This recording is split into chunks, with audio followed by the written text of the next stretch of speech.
go to that. Sam George is back with me. I apologize, sir. We lost your connection for a second. And before we lost you, we were talking about conversion therapy, which is considered torture, and your bail would legalize that. Do you want to torture people in the name of curing homosexuality? I was making the point that the individuals who decide to become transgender, who decide to change their sex from male to female, apart from undergoing surgery, also engage in hormonal treatment. Is that torture? Because I don't see how different hormonal treatment is from what you call conversion therapy. Is not the same as conversion therapy. These are very, very different. This is a false equivalence you're making, sir.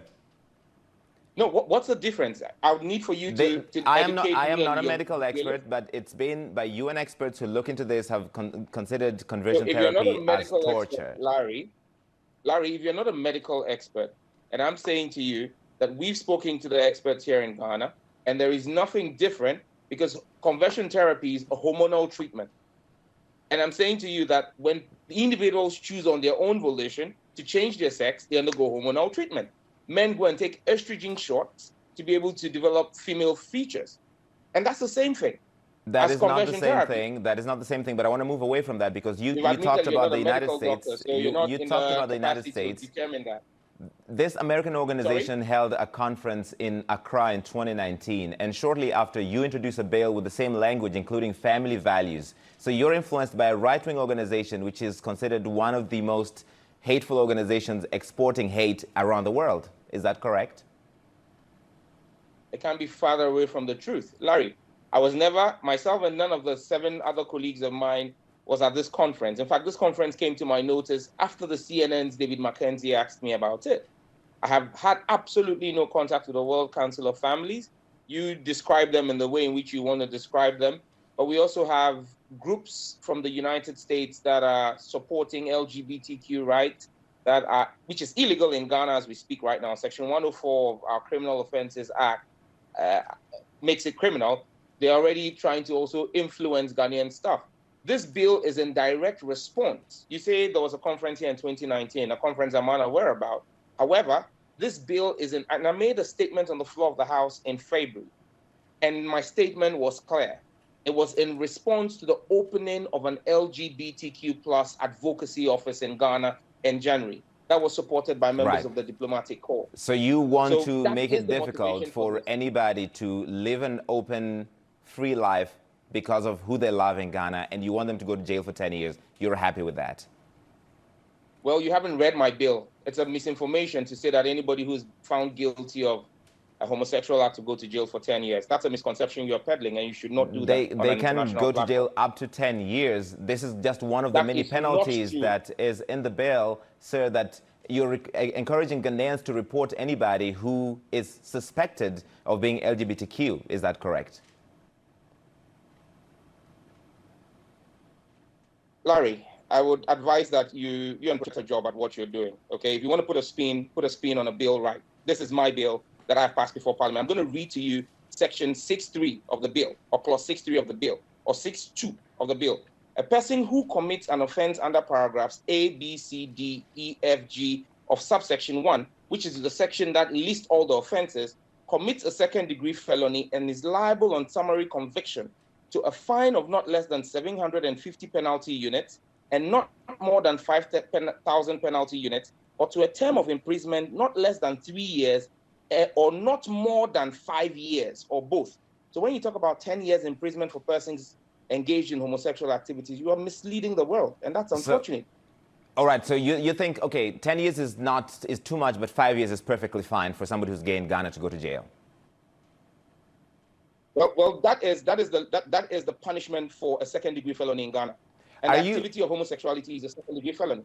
Honorable George, are you just a hateful person who does not want people who are different from you to have a life in Ghana? That is a defeatist approach to ask me a question, a defeatist line of questioning, that I'm a hateful person. If I'm a hateful person, we will not be protecting the rights of persons with LGBTQ and saying that you should not, they have a right. They have a right to a fair trial before competent court of jurisdiction. Section 22 of our bill prohibits extrajudicial treatment, and you're not highlighting that part. that part that prohibition of extrajudicial treatment. A person commits a misdemeanor if that person verbally or physically abuses, assaults, or harasses a person A, accused of an offense under this act, or suffering from any gender or sexual identity. A person who commits a misdemeanor under Section 1 is liable to a fine of not less than 500 penalty unit, or not more than 1,000 penalty unit, or a term of imprisonment not less than 6 months. So you're cherry-picking what seems like a positive angle of a larger bill that would make it difficult. Honorable George, let me ask a question here. You're cherry-picking a part of the bill that a much wider bill that would make it difficult for people who are LGBTQ in Ghana to live. What would you do, sir, if your son or daughter was gay? Well, thankfully, I have 2 sons and a daughter, and none of them is gay. That's not the answer. What would you do if one of them was gay? You're asking me to go into the world of abstracts. I'm a lawmaker. I deal with specifics. I deal with specific stuff. I don't deal in abstract. Maybe you should be talking to a storyteller or something. Will you take responsibility if, because of this bill, people who are going about their lives are attacked by Ghanaians or are harmed because it's legal to do so, or people have been encouraged to do so, or are suicidal for that matter, take their lives because they can't live in that society? Well, Larry, let me answer your question. Earlier on, I was telling you that this year alone, as of June this year alone, 21 persons had been attacked and killed in the United States, where LGBTQ rights are legal. This is about Ghana, sir. This is about Ghana, sir. So let's focus on Ghana. Well, if this is about Ghana, then stop trying to import American values into the reasoning of Ghanaian legislation. I am not an American. I am an African. I'm from Kenya. Well, Kenyan values are not the same as Ghanaian values. We have different values. I didn't say into Africa. I said into Ghanaian values. I'm a Ghanaian legislator. And just so you know, I represent a community or constituency that has 2 traditional areas. Before agreeing to push this bill, I met with my 2 traditional councils. I am a representative of the people who voted for me. The people who voted for me, the 2 traditional councils said to me, this is against our culture. The people who voted for you, Honorable George, and I have to go, the people who voted for you, of all the problems they have in your constituency, is this the major issue for them? Is this the thing they're most concerned about?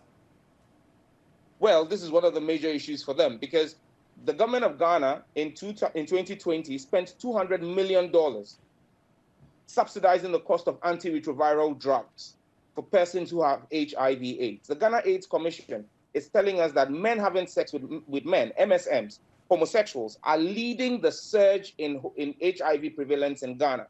$200 million could have fixed the water problem in my constituency. Okay, we're going to have to leave it there. Sam George, thank you for your time, sir. We appreciate it.